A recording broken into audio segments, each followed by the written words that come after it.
Hello, welcome everybody to the This Is Not Therapy Hour. I am Brandon Testers. I'm a licensed therapist, but this is not therapy for so very many reasons. And joining me today, and I think probably pretty much every week from now on, if all goes well, Marie Moran. Am I saying it right? It's Morin. Moran. Dang it, I said it. You said Moran was how it's sometimes pronounced by Yeah, other it's family. my Marie Moran. Uh, who is one of our executive functioning coaches at Effective Artistry. And we're very excited to have you joining us. pleasure to be here. Yeah, thank you. Yeah, I like doing this with somebody else a lot more than doing it alone, for sure. And you and I always have such interesting conversations, so I'm glad that we're able to do this on stream for everybody. I don't know if anybody will be here today because I don't know that we announced the shift very well, but that's okay. So we are now going to be streaming the This Is Not Therapy Hour every Monday from 1 p.m. to 2 p.m. Central Time. What time is that for you? So we've British summertime ended yesterday, so that's 6 p.m. UK time. Yeah, so you can see we do a lot of like time zone math around here. Uh, but yeah, every week at this time, and we're going to try and make it so that these things rebroadcast at least on Wednesday at the 1 o'clock time that we had been doing for the past year and a half. I don't know how long since we started it, but probably also some other times as well. Every week we pick a theme, a topic to discuss, just to kind of make it so that we have some questions and some things to go on. But those of you who are here, if you're here in the chat, you take priority. This is a conversation. So the things that Marie and I are going to say, hopefully, if you're paying attention, you'll hear them. It'll impact you and what you're thinking and doing. The things that you write in the chat, we'll see them and it will impact us and what we're thinking and doing. So we'll go wherever we go. But we'll start with a topic, which we have for today, but we'll get to that in a second because I'm trying to remember all my things to say. And I think the one I forgot is we Effective Artistry is a small therapy and executive functioning coaching practice. We have therapists that do individual, couples, family, group therapy, and we have executive functioning coaches like the wonderful Marie here, uh, who do executive functioning coaching work. And we've talked about that in the past. I'm sure we'll talk about it again now that we've got you on the stream at some point. We can get more into the details for people again. Uh, yeah, I don't know. Am I missing anything? I don't know if you can think of anything important that I should be saying that I'm not saying.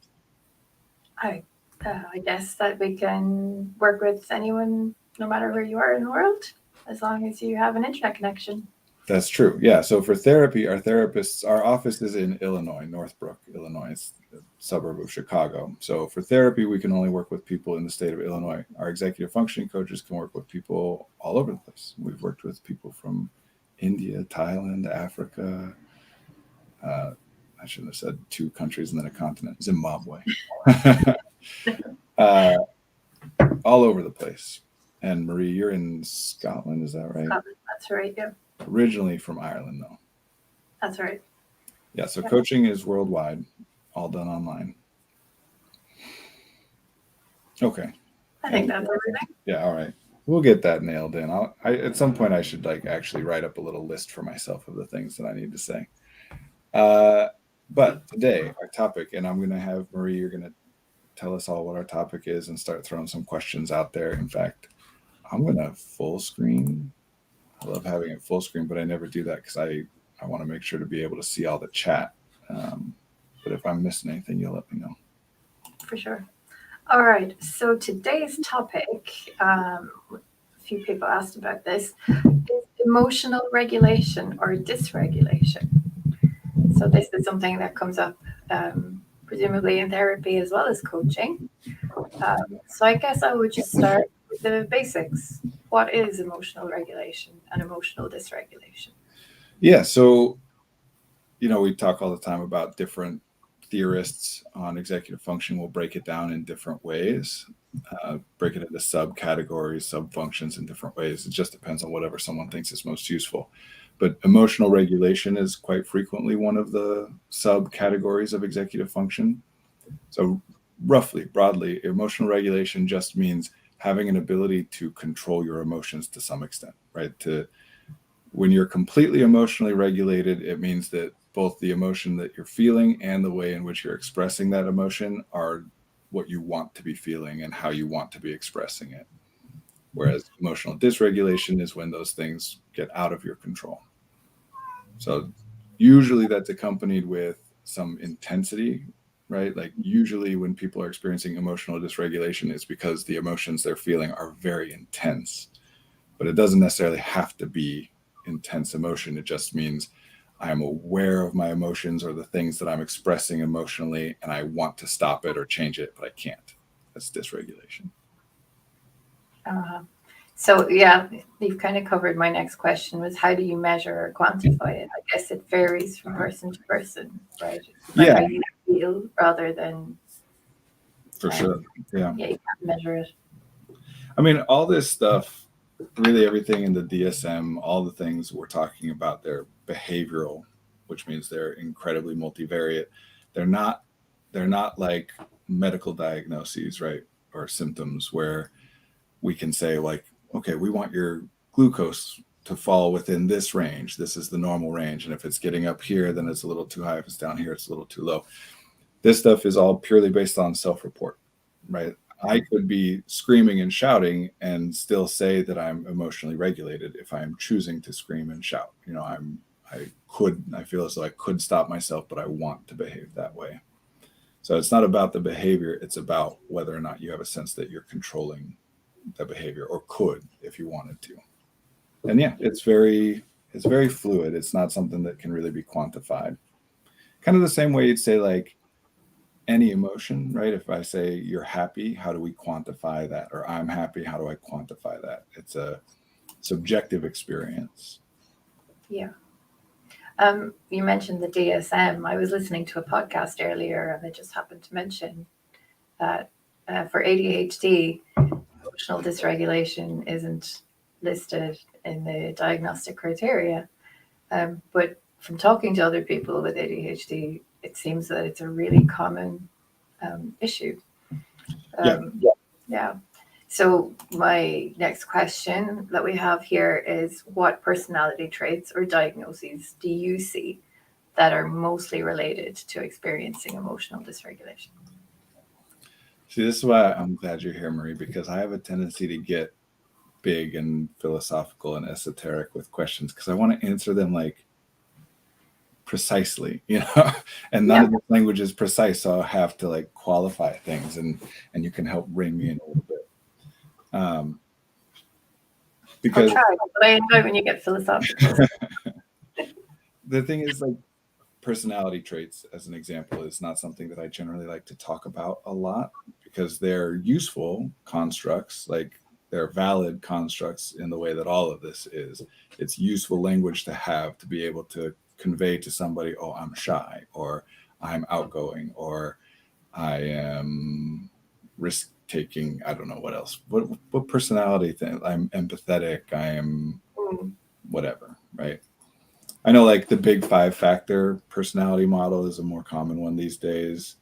But What's the 5? I don't think I could rattle off. It's openness to new experiences, introversion or extroversion, I think, is one of them. I can't remember what all 5 of them are. I don't put a lot of stock in personality models, just generally. I've heard them referred to humorously, and I like this, as astrology for corporate types. So like Myers-Briggs test and that kind of thing. Yeah, Myers-Briggs test has some very interesting history behind it. If anybody is interested to go look that up, the 2 women who developed the Myers-Briggs test, not the best. Oh, okay. That's a little rabbit hole for me to jump down later. Well, look, this is part of what. So as a way of conceptualizing yourself or somebody else, you know, for us to communicate, obviously being able to use personality terms is a very useful thing to talk about. Once we start to bring that in the domain of like, no, there are officially 6 different personality types, or 16, or whatever different amount, and we can categorize people in this way, and we can identify which one you belong to through some kind of assessment, and then we can make predictions about how you'll respond to things, then we're just getting into all the kind of stuff that's rooted in eugenics, just straight up rooted in eugenics. Ways of dividing people up like that based on subjective responses, right? And then making some claim as though it has some meaning. So shy, for example. Yes, people can be shy, of course. And no matter how shy you are, there are times in which you are not behaving in a way that we would expect of somebody who we would term shy. There are times where you're going to be fine talking to people, depending on the people and the context and what you're talking about. So it's a useful shorthand. But when we start to get into matching it with like symptoms and diagnostic criteria, then it starts to get into this wonky pseudoscience kind of place. But having said all that, and especially talking about neurodiversity, certainly we observe patterns of people that it seems useful to say, I experience things intensely, whether that's emotion, whether that's like for ADHD people, focus, right? That big swings from one end of the spectrum of hyperfocus, hyperfixation to the other, where I can sit down and get myself to pay attention to something. Yeah. So that intensity, you know, people come up with all these different highly sensitive person, for example, or type 5 on the Enneagram, I believe, is the one that's like the super empathic, you know, etc. Intensity, big feelings, whatever.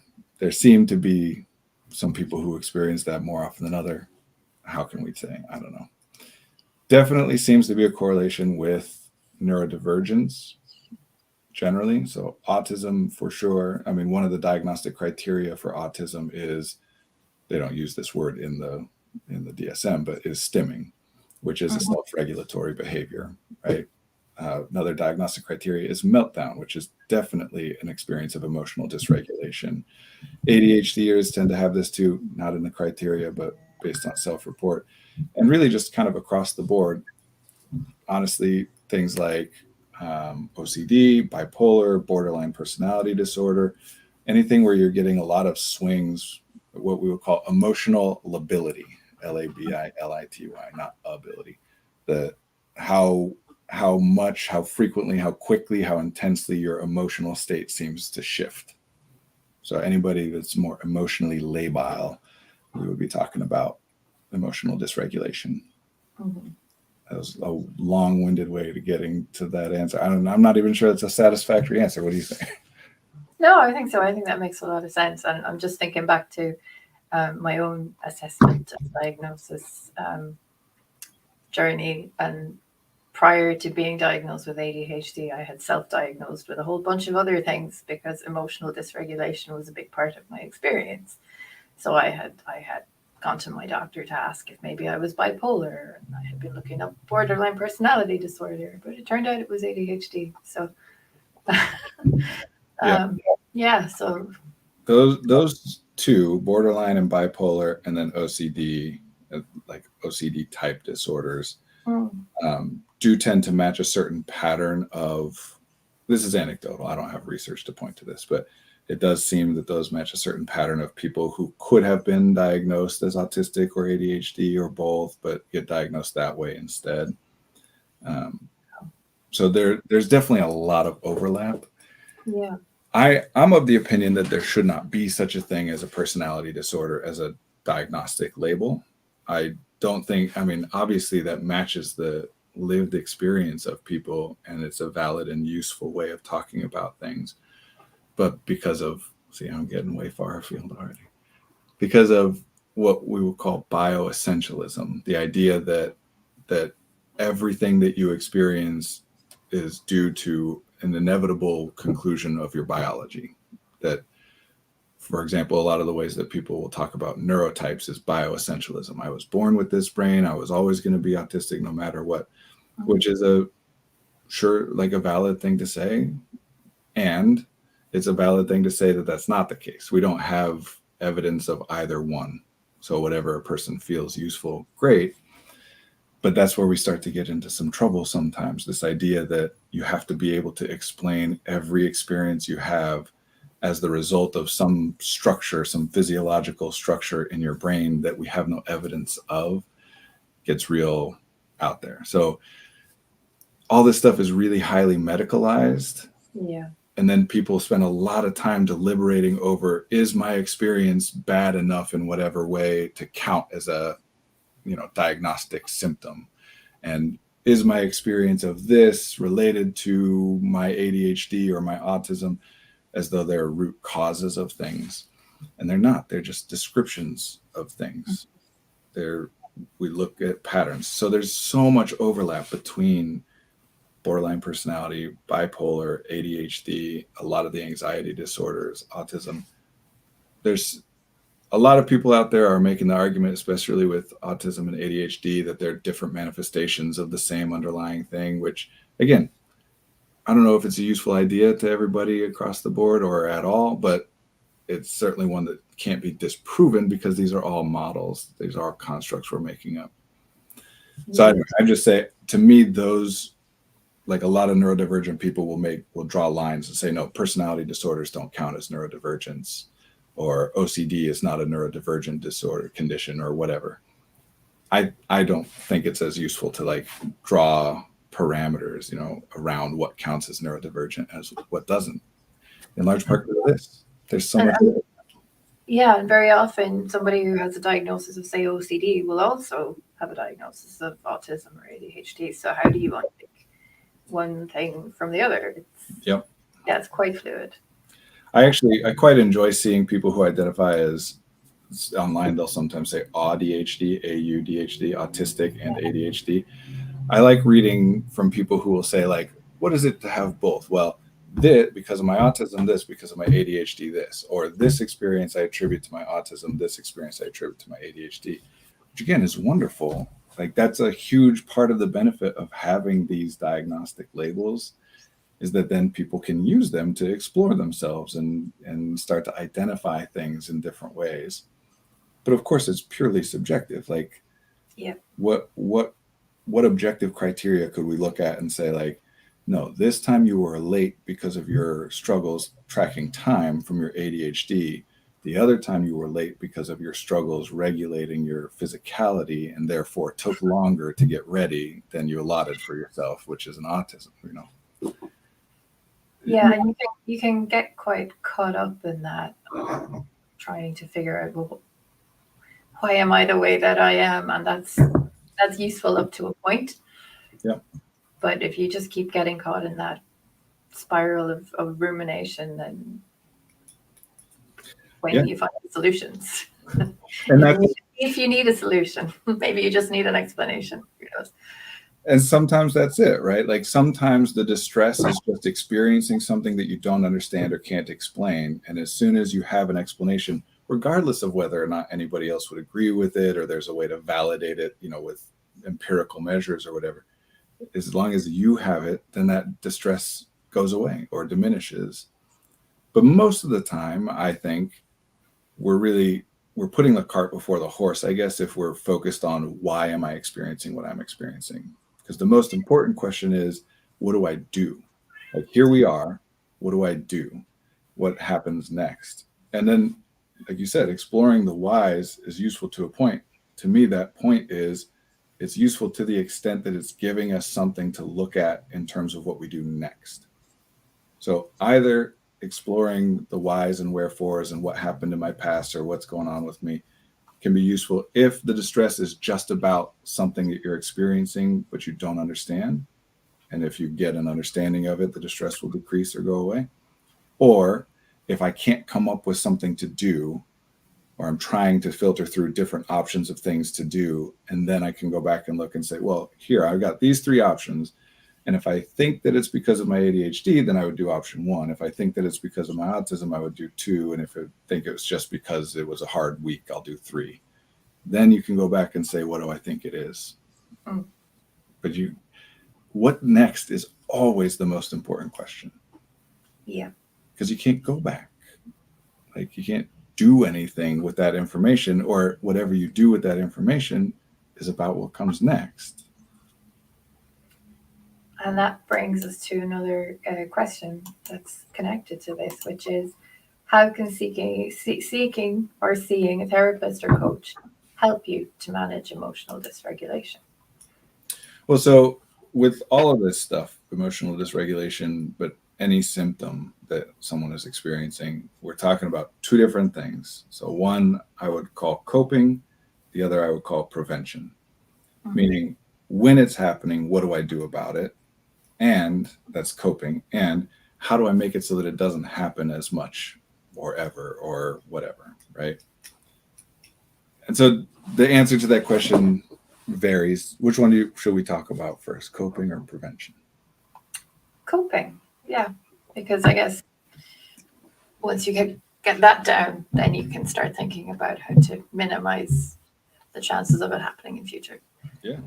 So when it comes to coping, therapists, that's where they're going to be teaching you techniques, whether that's grounding techniques, breathing techniques, journaling, whatever, exercises, things to do. Because when the experience is occurring, it's especially when it's something like emotional dysregulation, which it takes place in the cognitive environment. It happens internally, right?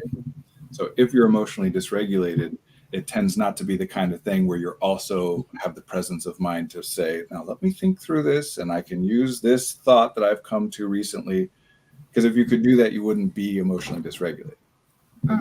That honestly is more in that second category. The like that kind of work you would do in therapy is about making it so that you can catch it earlier and go in a different direction or address it before it's happening or blah, blah, blah.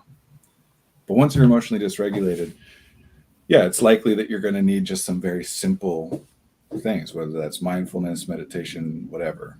And therapists can teach you that stuff. You can also learn that stuff on your own or from many, many other sources. That's not something that's exclusive to therapy. I think, I don't know how much you know or care about this, Maria, as someone who's not a therapist, but there's a lot of like back and forth. And in particular, there's so many different like theories of therapy and kind of it's all over it's not like one clear spectrum, but to some extent, psychoanalysis is very far on one end of things where it's very flexible and open to interpretation, difficult to measure and define and long-term and et cetera, where things like CBT, DBT, that kind of thing tend to be on the other end of the spectrum where it's very clearly defined and manualized. It must be done this way, this way, this way, and has short term and et cetera.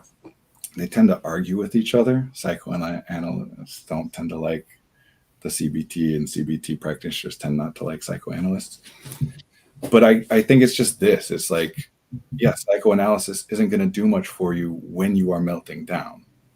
And CBT can maybe provide you with some tools there. And of course, psychoanalysts can provide you coping techniques and blah, blah, blah. And then the reverse is also potentially true, where CBT might not help as much with changing things in some kind of long-term way where these episodes happen less frequently, where psychoanalysis might. And to be clear, I don't do either of those things. But yeah, for coping, it's really just about learning regulating techniques. And you don't need a therapist to do that, but therapists should be able to help you with that. Yeah. One thing I use now that I'm more aware of being or feeling dysregulated is distraction. So if I start to, and for me, the big emotions usually tend towards the negative, like sadness or anger.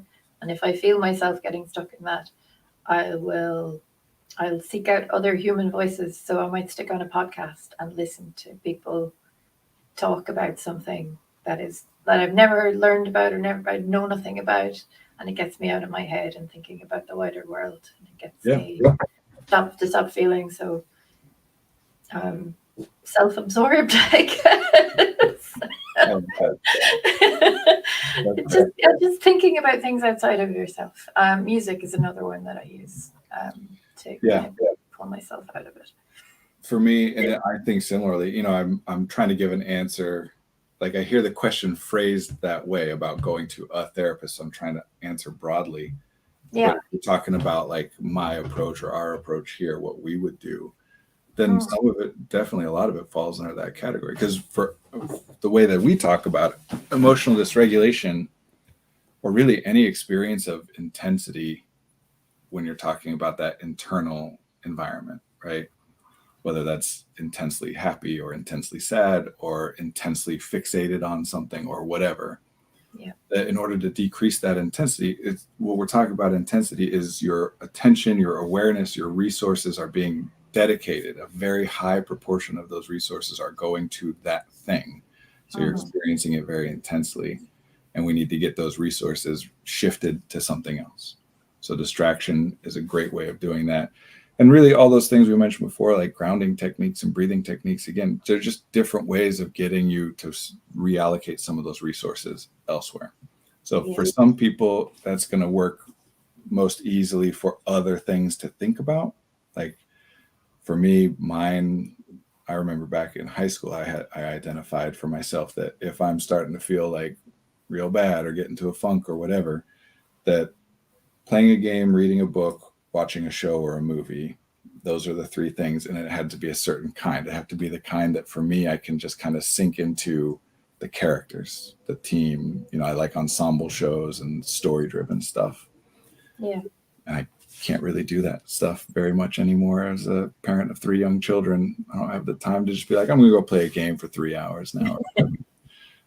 You learn and you adapt. But yeah, some of us, it's give me something else to think about and I'll shift my thoughts. Some of us, or at different times or whatever, it's more about give me something to do so I don't think as much at all. Getting into your body and into the physical environment more. So breathing techniques and, anything that, stimming is a self-regulatory behavior that Sure. if I'm doing my stims, and I do, or fidgeting, if I'm doing those things, it helps decrease the intensity of that internal experience. Good or bad. I can get so excited that it feels like I can barely breathe and I have to just kind of yell. Singing is a stim for me. Yeah, I get that. So we've talked about coping. What about prevention? So that's when you're getting into the more long-term work. And I'd say there's kind of an in-between where like an exercise that I'll have people do all the time for all kinds of different things. You take a chart, a spreadsheet of some kind. And on the left-hand side, you label 0 to 10. Across the top, the first column, you say things I notice. The second column, things others notice. And the third column, what can be done. So whatever you want to talk about, in this case, we'll use emotional dysregulation, right? That I'm going to say, okay, when I'm at a 0, I'm completely dysregulated. You try and put the thing that you desire to avoid as the low number and the thing you're desiring as the high number. So completely dysregulated is a 0. Totally regulated is a 10. And then that first column, I start to say, okay, what are things that I notice that I've associated with an experience of emotional dysregulation or getting close to it or further away from it? Okay, I start to pace. If I start to pace, that's not like it's terrible, but I'll put that at that's like a 6, I'm starting to head into a place where I need to manage it. Mm-hmm. If I'm doing, for me, like this, I'll rub my face a lot. That's I'm at a 3. That's a sign that we're getting real low, right? Okay. And then the same for what other people notice, because they'll notice things that you don't, right? I notice whenever you start blinking a lot, I get worried about what you're feeling. It's like, oh, really? I didn't know that. And then you start to assign that. And then in that last column, then you say, okay, what are things I can do? Because watching a movie might work for me, or putting on music might work for you if you're at a 7 and it's like going in the wrong direction and you want to turn it around early. But when you're at a 1 or a 0, putting on music might not do anything for you at that point. Mm-hmm. So there's that kind of what I would consider like medium term stuff where it's not happening yet, but it's about getting better at recognizing the signs that something might be about to happen so that you can address it as it's coming. And I don't know if everybody would consider that prevention or not. I don't know exactly where that would, because you could say that at 9 it started, right? That don't need to be at 10 all the time, but I think that's unrealistic. Otherwise, then yeah, it's about looking at the long-term stuff, meaning if you're getting emotionally dysregulated, it's happening for a reason. Yeah. You're not constantly emotionally dysregulated. No matter who you are not emotionally dysregulated 100% of the time.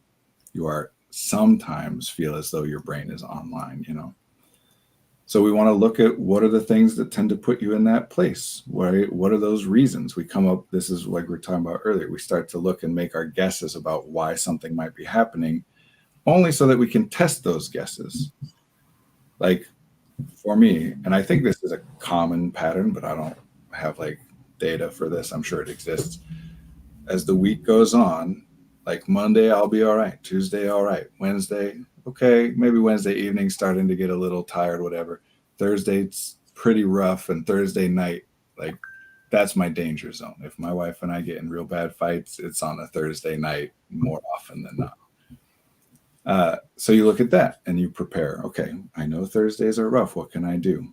Or in the course of a day, a lot of us tend to be more kind of composed and in control throughout the day. And then as the evening approaches, we lose control of whatever. And that's when things happen. So what can I do to either prepare for that, know that it's coming, or try and shift things so that it doesn't happen? Like maybe I'm spending way too much of my energy earlier in the day. And by the time I get to the night, I just have nothing left. So then we're looking at what do I do then to make it so it lasts? So again, we come up with theories, but then we test those theories. Well, if it's that, then theoretically doing this would make a change. So I do this and I observe if the change happens or not. And if so, great. And if not, okay, what else could it be? And you just keep going. Yeah. So it's important to, I guess, to understand that you might not get the answer the first time. Keep working until we find the answer. Yeah. Absolutely. I tell people this ridiculous metaphor, and I'm sure I've done it on stream before, but it's like I keep having this sensation in my gut and my abdomen. It starts out as just a little bit uncomfortable, but over time it gets worse and worse, and it ends up becoming quite painful eventually. It happens all the time. And I tell other people about it, and they said, yeah, that's called hunger. The expression, the experience I'm having, they say is called hunger. And they say that to solve it, you just eat food. So I did. I ate some food and it worked for a bit. It worked, but then it stopped working. So I don't know what I'm doing wrong. I don't know why everybody else eats food and they're good, where I ate food and I was only good for like a day.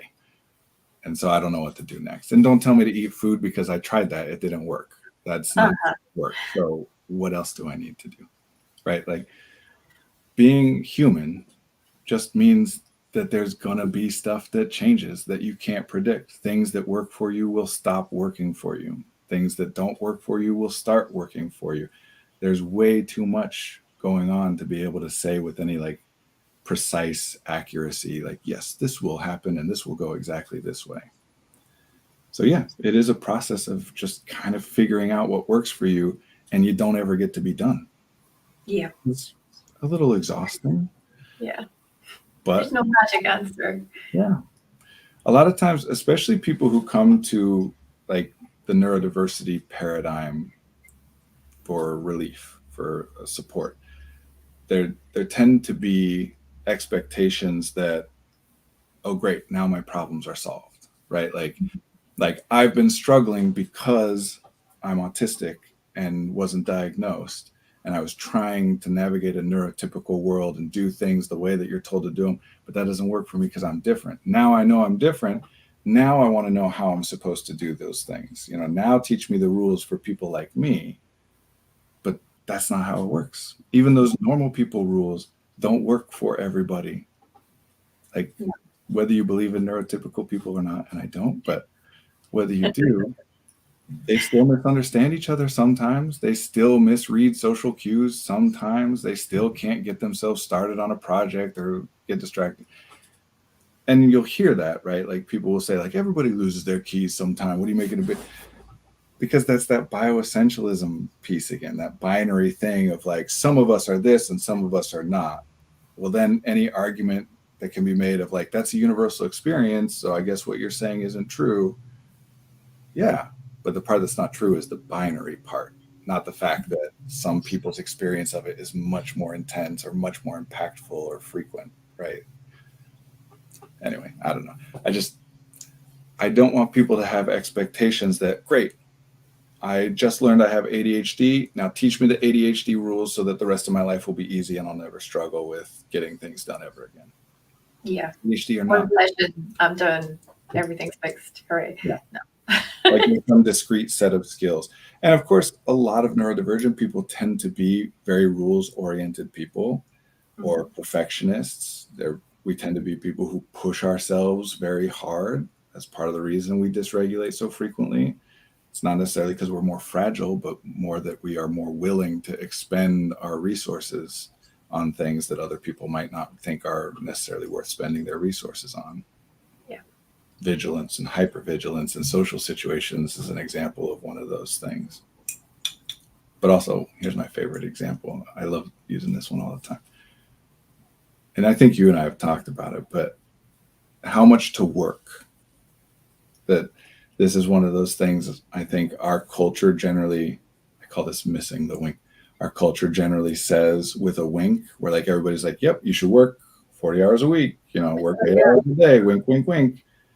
And everybody knows that you don't actually do that, except some of us miss the wink and we just hear you're supposed to work 8 hours a day. And so we push ourselves to try and work 8 hours straight through, and we get 6 or 7, and then we feel like terrible failures for not doing all 8. And how does everybody else, no one else is struggling the way I'm struggling. How do they all do this? They're not. We have research on this. The average office employee spends 2.5 hours out of an 8-hour day engaged in productive tasks. 2.5. I thought you were going to say 2.5 just sort of faffing about, not 2.5 actually being productive. That's amazing. It's the wink.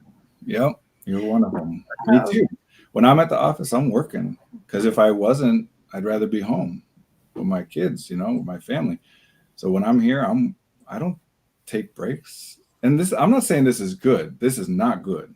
This is not like grind hustle culture, like you got to work your butt off. No, this is just the pattern of work that I have gotten into in whatever kind of a way. It is not good. If I'm at the office for 8 hours, I have a hard time remembering to eat lunch. I have a hard time remembering to take bathroom breaks. I have been sprinting down the hall to the bathroom multiple times in the past month. It's not great. No. But yeah, to hear that, right? You hear 2.5 hours and just assume that's how much of a break people take. No. Because the 8-hour day, by the way, that was built for physical labor. That you can push your body to do repetitive but relatively demanding physical tasks for about 8 hours a day, sustainably, theoretically, if you're well taken care of in between. Not intellectual labor. The brain is not built for that. Yeah, and I think we underestimate the amount of energy we use when we're engaged in intellectual labor. Yeah. Yeah. This is like a lot of the reason for the accomplishment equation, why I came up with it originally, is that it's so clear and obvious to me that so much of the problems that people experience in our culture, at least, is due to completely dismissing their own signs of internal distress, right? Because we're told that motivation and laziness and drive and ambition, we're told that these are all things. And what those things mean is when you're feeling tired, when your brain is struggling to focus or struggling to do something, you can just do it anyway. You don't have to pay attention to that. And so we eventually end up deprioritizing that information. Why would I care to know that my brain is tired, that I'm cognitively drained, if I'm supposed to just push through it anyway? Why would that help me? So we just stop paying attention to it altogether. And then we're walking around with our brains shut down for half of the day, not even noticing it. And then emotional dysregulation. One of the most common patterns I see with this is kids who go to school and they're on their best behavior all day. They're focused, they're engaged, they're following the rules, they're listening and responding to people. And certainly sometimes this involves a good amount of masking, but it doesn't have to be. Sometimes generally people are engaged in that way. And then they come home and they're absolutely destroyed. And they get home and they're safe and they completely fall apart and get emotionally dysregulated, physically dysregulated. Kids will come home from school and just be bumping into stuff and falling all over the place. And for some reason, then people will say, okay, now you got to do your homework right now. Like you can't take a break and recover for a minute. And then. Yeah. And like you've you sent your kid out to do almost an 8-hour workday, and then they get to do more work. So they're doing overtime when they get home, and they're exhausted. If adults had to do what kids are asked to do, we wouldn't stand for it. It wouldn't exist. The only reason that school can exist the way that it does is because we don't give children any credence or rights or autonomy. Yep. Like any adult out there, if your job, you had to get up, go to work at 7 a.m, whether you like it or not, work until 3 or so. And then most of the time, if you're not taking on additional stuff at work for another 2 or 3 hours in the evening, everybody's going to look at you like you're some kind of loser who's not going anywhere. And then on top of that, when you get home, you got another 1 to 3 hours worth of work that you're supposed to do when you're at home. And there's severe consequences if you don't. And by the way, you have 7 different bosses who all want different things from you. And don't forget that you have to run around for an hour on your lunch break because reasons. Yep. And the bosses don't coordinate with each other. They don't check like, hey, are you giving them a heavy thing this week? I'll scale back. In fact, sometimes they coordinate to all give you the worst stuff all at the same time on purpose. Mm-hmm. Like just the 7 different bosses thing. If I had 7 different people every day telling me different things they needed from me and different ways of communicating with them and tracking things, I'd be done. I couldn't do that. No way. Yeah. I would struggle with 2 or 3, you know. But we just kind of there right now, and yeah. It's a lot. Yeah. To me, the emotional dysregulation, as with any kind of dysregulation, is a sign of depletion. That in order to be in control, it takes something from you. And the more intense some experience is, the more it takes from you to be in control in that moment. Meaning, even if things are calm and easy, it still takes something to be able to stay cognizant and aware and careful. But if things are very hectic, it takes more per moment. And then, we run out. We don't take care of ourselves. We don't rest. We don't step back. We don't say no. We don't allow ourselves to fail or even have the possibility of failure or whatever. And we collapse. So do you think that ADHD medication, for example, helps with emotional dysregulation? Because I've been wondering about that because, say, starting meds, I find I don't tend to have as many episodes, but I don't know if that's a combination of meds, learning about myself, my personal circumstances changing for the better in some cases. But I do feel like I seem to be able to very often stop and check myself before I slip into having a bit of a meltdown or something like that. I mean, that's great. And I'm actually specifically not allowed to talk about people should or shouldn't take medication, which I'm glad for because I don't think it's something that should be discussed that way by anyone, whether you're a psychiatrist or not. It's an individual thing. I'll say my personal experience is the opposite of yours, that when I started taking medication, I've become emotionally dysregulated far more frequently, and it's been worse when it happens. For my personal experience, I want to be super clear, just talking about my life, not how medication affects people or anything like that. My personal theory is that beforehand, a lot of what was considered to be, laziness or inattentiveness or whatever was really that somehow I was being responsive to my cognitive effort levels, right? That like when I was getting cognitively drained, I did just step back from or stop doing or get distracted by something that's enjoyable or restful or restorative or whatever. And that taking the meds has gotten me to a place where it's harder for me to notice that sometimes. I'll get focused in on something and just keep going. Okay. So like I have been irritable. I'm not always irritable, but I've been irritable much more frequently since I started taking my meds than beforehand. I think of it as one of the downsides for me, for sure. But obviously, some people like you have the opposite experience. So I don't really know.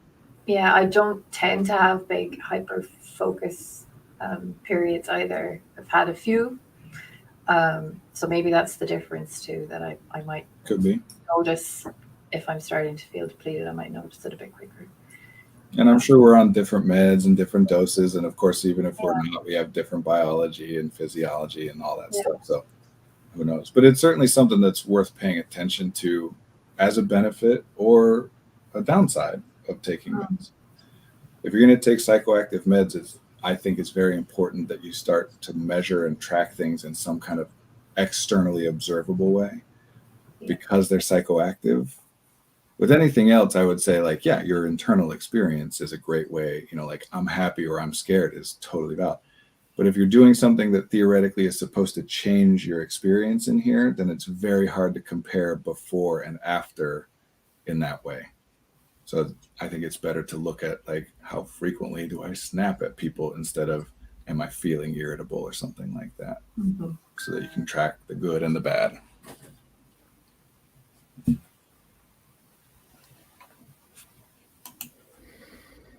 Sorry, Right. distracted by a text from my wife. It's Halloween in the States. Yeah. Do you guys do Halloween?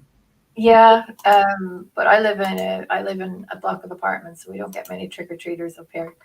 But I've got some sweets in just in case. I don't end up eating them all myself. But yeah, Halloween it's not that big in Scotland compared to the US, I think. Yeah.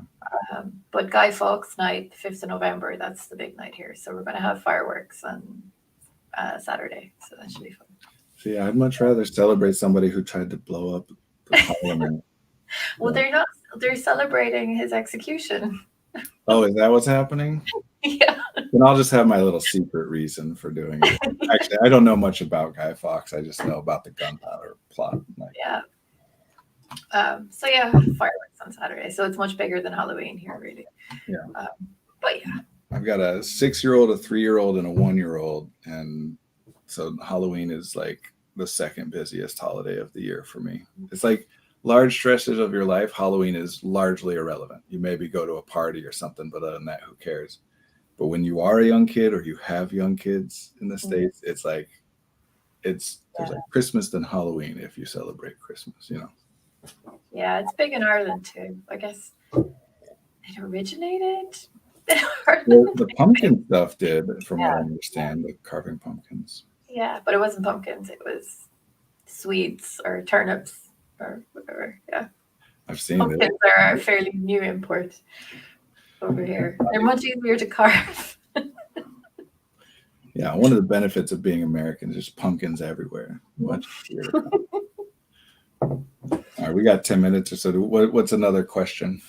Yeah, well, you just mentioned having 3 young kids, and one thing I wanted to ask, if people are watching who are parents of young kids who are prone to emotional dysregulation, or if you have a loved one who's prone to emotional dysregulation or meltdowns or whatever you want to call them, how would you recommend they support their loved one? What can they do to make things a little bit easier for everybody? So I'll start with coping first, and then we can talk about the other stuff. But coping, so 2 different things. Number one, you can work with the person. You can work with the person that you're supporting or intending to support. Excuse me, my tea is making me burp a little bit.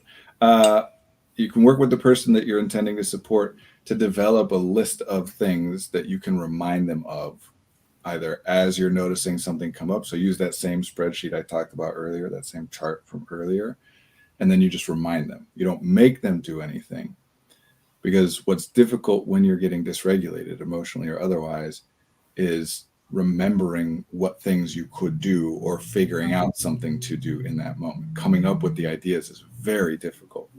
But if somebody's there to say, okay, do you want to take a hot bath? Do you want to eat something sugary? Do you want to, whatever is on your list? You're not making them do it. You're just offering them the options that you two have discussed in advance, that there's some idea, either based on experience or just some pattern that we're making a guess about, that something here might be helpful. So you can suggest and then support them in doing whatever those kinds of things are. The other thing you can do is provide some sort of sensory modification, modify their sensory experience in some way. So like a very, very commonly helpful one, but not always, with young children especially, is pressure. That like a hug, a tight squeeze, or um, hands on on the shoulders, hands cupped on the shoulders with just a slight downward pressure. Okay. That pressure can be helpful. And of course, things like there's like a pill bug on my desk here. It's so distracting to me. I'll try not to focus on it, but it's just staring at me. Of course, there's things like getting to a place where it is less sensory overwhelm. That let's get you to a dark, quiet room, or let's get your noise canceling headphones on you. So you can either remove or add something to their sensory experience. Really, like anything you think of, all we're talking about here is soothing, either self-soothing or soothing someone else. So there's a reason that it's a very common stereotype, but very common experience for parents to stroke the head and sing to their young children as a way to soothe them, or to hug and pat and shush them. These are sensory experiences. Mm-hmm. So from the outside, in terms of coping, that's it. You either remind them of things that they have found to be useful in the past. Don't try to suggest new things when somebody's dysregulated. Your brain is offline. Called prefrontal cortex shutdown. You're not learning new things. You just need to get back online first. So reminding them of options and letting them say yes or no, don't push any, or either providing or removing some kind of sensory input for them. Yeah. I would add, if somebody's in that place, I guess don't take it personally. It's difficult when you're on the outside observing it, but it's best not to take it personally because, as you say, person isn't in control. Yeah. Yeah. And whether or not that's fair or not is Mm. not the issue, because it's often not fair. Especially a lot of people have the experience of being a child and it's your parents that are getting emotionally dysregulated. And it is not fair. There's a power imbalance. It should be a parent, not a child, that's taking responsibility for managing. And sometimes that doesn't happen, and it's not fair, and it sucks. Yeah. And you still have the options that you have in that context. It doesn't make it okay, but then you figure out what you can do, or you don't. And if you don't have anything you can do, then yeah, that sucks even worse. You're at that person's mercy. It's random and causes all kinds of problems. If you come up with some things you can do, at least there might be some things that you can do. So try not to worry about fairness or equity, or they melt down more than I melt down, this is not fair, whatever. I mean, really, every fight you've ever been in, like every terrible argument you've had with another person where you're just hurting each other and the relationship is significantly worse afterwards than it was before, you were both dysregulated. Exactly. If somebody gets dysregulated and the other person has it in them to be able to stay regulated and work them through it, sometimes that's just by staying fine. I don't need to do anything for you or whatever, but as long as I don't, you're not ruining my day, I do my thing, then you can kind of regulate and come back. But if that second person also gets dysregulated, ain't nothing good gonna happen there. Mm-hmm. It gets bad. Yeah. I honestly, one of the things that my wife and I have found very recently to be helpful for us in this is to stop talking about it in terms of being angry or sad or whatever, and only talk about it not only, but primarily talk about it in terms of exhaustion or energy or depletion. That instead of when she gets mad at me and I haven't done anything wrong, and then I get pissed because I didn't do anything wrong and now you're getting mad at me, blah, blah, blah. It's not that she's mad at me, it's that she's exhausted. And that gives me a whole different set of reactions, different options to explore, instead of being like, okay, how do I make my argument that I don't deserve to be in trouble for, whatever. Yeah. Yeah. And some people, for sure, talking will help regulate more than anything. That's always, for me, always been the most effective. And for me, Talk, I regulate better than anything. Yeah. There's some comments coming in from Kitch Squatch. We use the colors of a traffic light for the phases. Don't wait for the meltdown in red. Green is okay. Amber is a warning signal. So have your options ready in the orange time. Yeah, I like that. Yeah. Also, I have a freeze frame. I had a freeze frame. Oh, I think maybe she just means like technic, like we froze. Okay. Maybe not. Maybe it's a framework. If it is, let us know. Yeah, that red light, amber light, green light, that's a scale. It's a 3-point scale. And whenever I'm talking to people about scaling, you choose the scale that works best for you, that makes sense to you. You want enough options that you can meaningfully distinguish between different but similar experiences. If I only have angry or not angry, I can only really observe it in that binary way. Am I or am I not? And if I am and I do anything to try and get rid of my anger and it doesn't get rid of it, then I say it's failed, even if it might have lessened the anger. I don't notice it that way. So I want to have buckets to distinguish. And then, yeah, you don't want to have so many that the difference, like a 1,000,000-point scale, like what's the difference of 1 point from the next? So I tend to use 10-point scales. They're just easy for me. And I think they have meaningful differences between an 8 and a 7 to me. But 3 is great too. Mm-hmm. And the same thing, like you said, she has stuff for the amber light, just like we were talking about different stuff for a 4 or a 7 or whatever. Yeah, I like that. It's nice and neat, I think. We've got a couple of minutes left. There's one other question, but it's a big one. It's kind of a big question, so I don't know if we'll have time. Let's lightning round it. What is it? Yeah. Given the nature versus nurture debate, where do you see emotional dysregulation in that context? Do you think it's more of one versus the other? All right. Well, my big answer. Matters. I would say we've already talked a bit about my beliefs on this, and so my number one answer would be I don't care. I don't care. Doesn't matter. I'm glad that some people care. There is study and research to be done on like, okay, are there risk factors for a thing that seem to contribute to the development of some pattern that we are looking to? But kind of the whole point of neurodiversity is if we identify, for example, that frequent emotional dysregulation is a problem, and then we identify the reasons that it happens and we address those reasons so that nobody gets to emotionally dysregulated like that anymore. Are we not just eliminating a neurotype? What are the other things that went along with being emotionally dysregulated more frequently that we don't know were connected? We didn't establish. We just identified the problematic element of something and tried to eliminate it. What else did we get rid of there?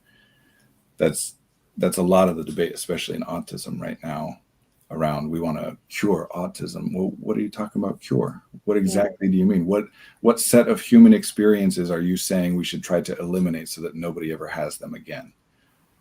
And that's a slippery slope, right? So I don't care why.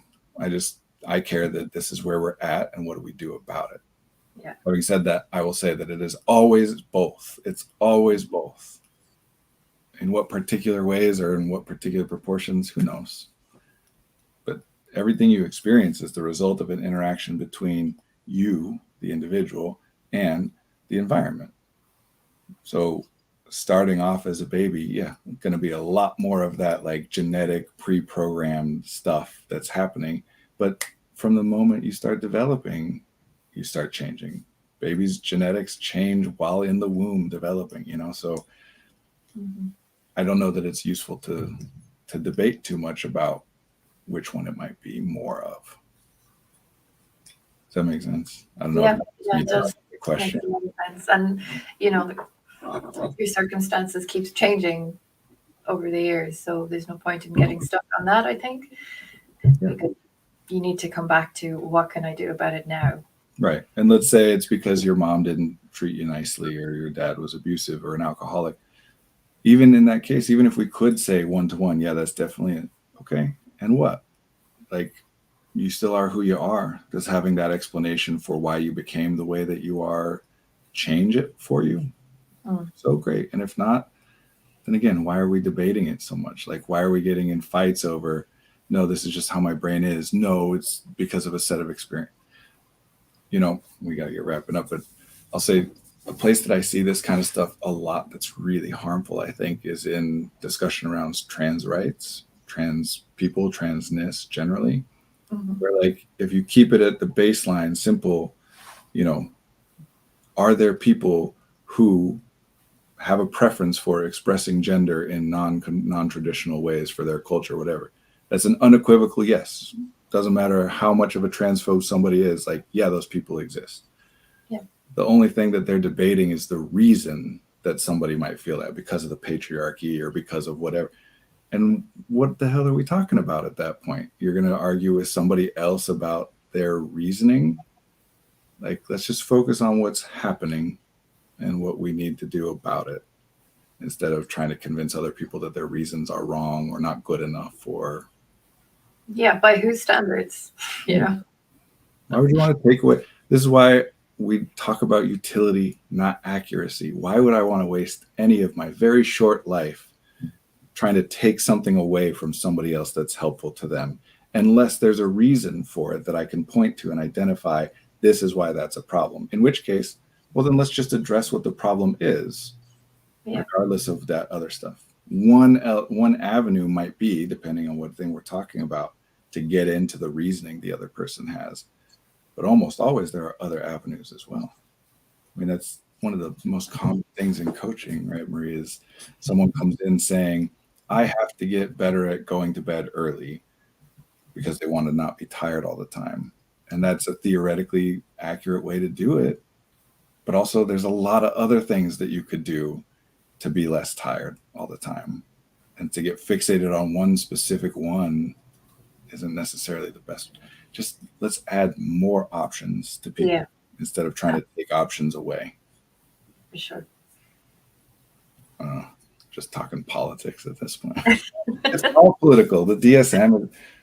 Anyway, anyone who doesn't bring an awareness of power dynamics into the therapy room or into the coaching session, they just don't know what they're doing. Mm-hmm. It matters. It does, for sure. Anyway, having said, I got to go watch my son walk around dressed like a football player. Oh, cool. Well, I hope you have a really good time. Happy Halloween. Yeah, thank you. Hope you get lots of treats.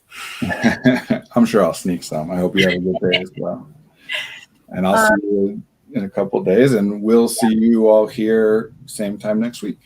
Yeah, Kitch Squatch, you missed half tonight's broadcast because of that freeze frame. Don't worry, we're going to try and get the broadcast up, get the recording up on Wednesday at the usual time, and possibly Friday as well. There also should be saved automatically as VODs on our YouTube channel. So if you just go to YouTube, I don't actually know what the link is. I assume youtube.com/effective artistry, probably, or just search effective artistry on Google. Then you'll be able to watch it there. But we're also going to try and rebroadcast it as though it's a TV show or whatever at certain times. Thank you. Happy Halloween. All right. Thanks, Marie. Thank you, everybody. Thank you. And speak to you soon. Bye.